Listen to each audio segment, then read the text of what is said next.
I'm teaching professional ethics as a course to my students here who come from different background, engineering, science, and they are required to do 3 humanities courses in the institute for their degree program. And there is a pool of more than 30 courses from humanities.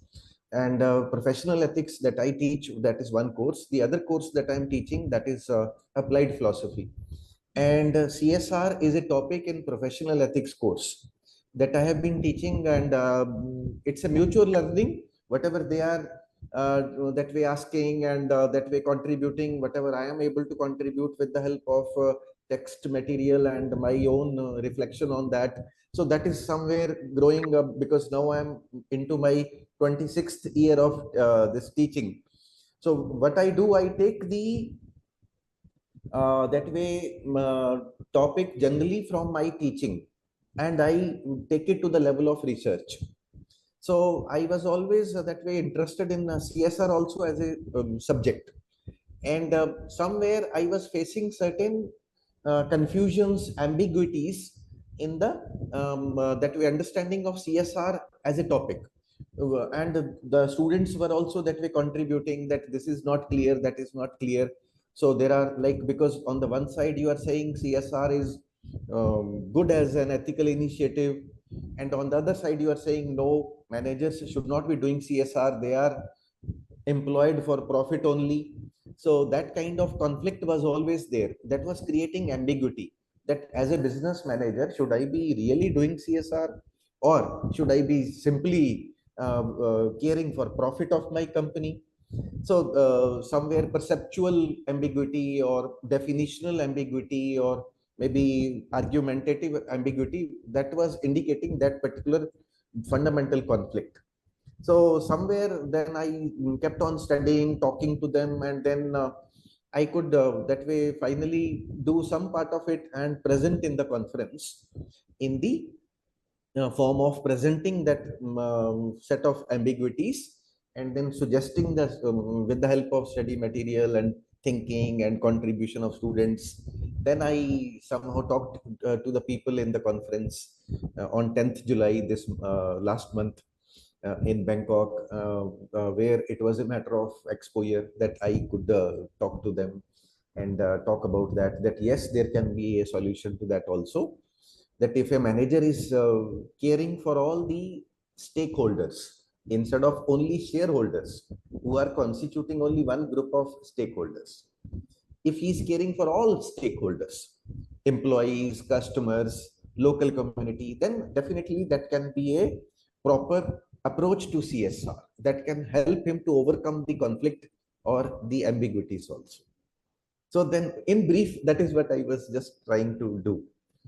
And anyway, any research for that matter is continuing. So maybe something more will be coming in the future also. Madam, the challenge is something like I have to work at 3 levels as a faculty. I have to work for the students as a teacher. I have to work as a researcher. Then I have to work as an employee for certain, because all employees are contributing to the working of the institute also in different capacities. So then somewhere the challenge is that how to really balance all the 3 sets of responsibilities, because I have to do research also, then I have to work for the institute also, then I have to teach students also. So it's, and then apart from that, I have to be that way caring for myself and my family also. So that is also always posing a challenge, that how to really maintain that balance. It is always a challenge. Even in my 26th year, I'm still taking it as a challenge, that because if I do something for this, then that part is always there to take care of. So that is one. The other challenge that I may mention is that how to really accommodate what students are saying into your research, because I am always interested in carrying forward the teaching work into the research work. That is somewhere I am always interested. So how to really, it's always a challenge how to really accommodate the observations which are coming from engineering students, science students. They are saying something for CSR, for example. I have to now accommodate that in my research work. how I have to look for answers to their queries, which can be answered in my research, and I can go back to them and maybe that way deal with them better. The somehow coming together of my teaching and research. So that is somewhere the challenge that I always face, and somewhere that way I maybe sometime I enjoy also like that. It should be there. If I philosophically begin with, the motivation is that I get to learn something more. I get to learn something new. That is always a motivation for me, because learning itself is a matter of pleasure, that you feel more comfortable you in your that way approach in your thinking. And then second motivation is that I am able to respond to the students better. That is always a motivation for me, that I want to go back to students as a better person, as a better researcher, as a better teacher. So that is always a motivation, that it's somewhere I am thinking for that always. I would be saying that yes, young researchers are doing really well, because they are appearing to be more updated. They are more that way eager to learn. They are always eager to participate, and that way do well. But still, like if I say something to them, that yes, nowadays with the advancement of technology, they should not be over dependent on technology, because sometimes like for example, you can enjoy reading a hard copy of a book also, instead of all the time reading from a screen. You should be reading from the book also, but that will give to a different maybe experience altogether, and a different pleasure of learning also. And then the second thing that I have also noted, and I was talking to my daughter who is into MA clinical psychology, and she is also a young researcher. Sometime we discuss, and we were sharing the point that the young lot is generally focusing on the recent research as far as possible. Maybe in the last 5 years, what has gone, on the basis of that, they try to produce something in their research. It's good to be updated. It's good to be that way sticking to the updated thing.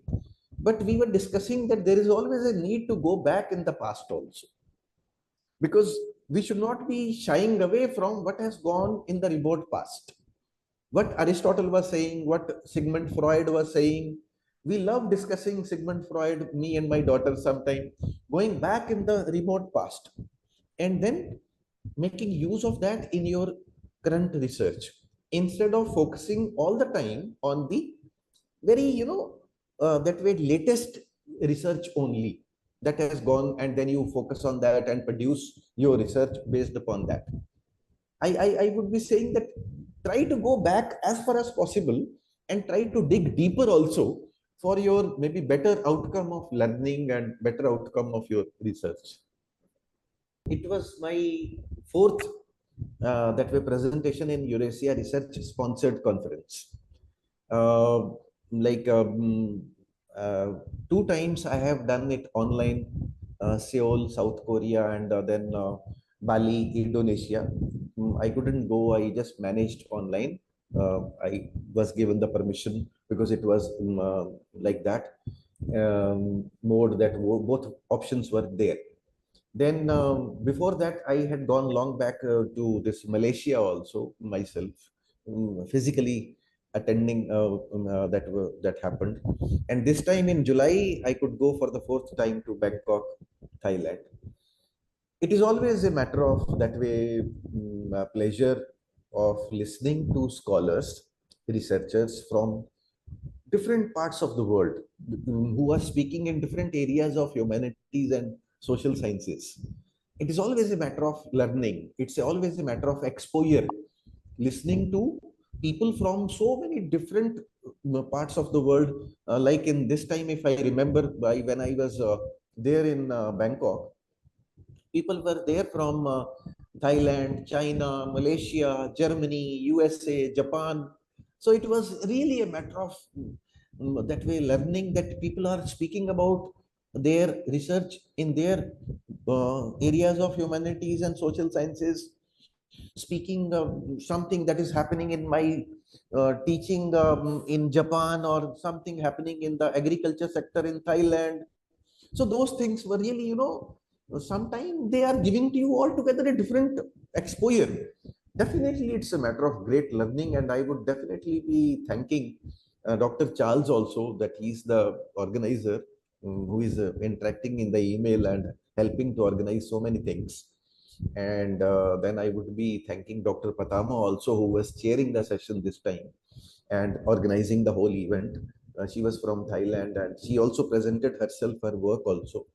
But then she was so helpful in so many things, and then she ensured that we were able to that way. Given we were able to speak properly in the turn that was allocated. We were given that help also for everything, in fact for food also, for this and that. In fact, I remember that when my that way food was not there, she offered her food to me, that let me wait for the food, more will come, you take this. So you remember such gestures also, that such a kind, and well-known researchers, when they behave as good organizers also. So it's always a matter of,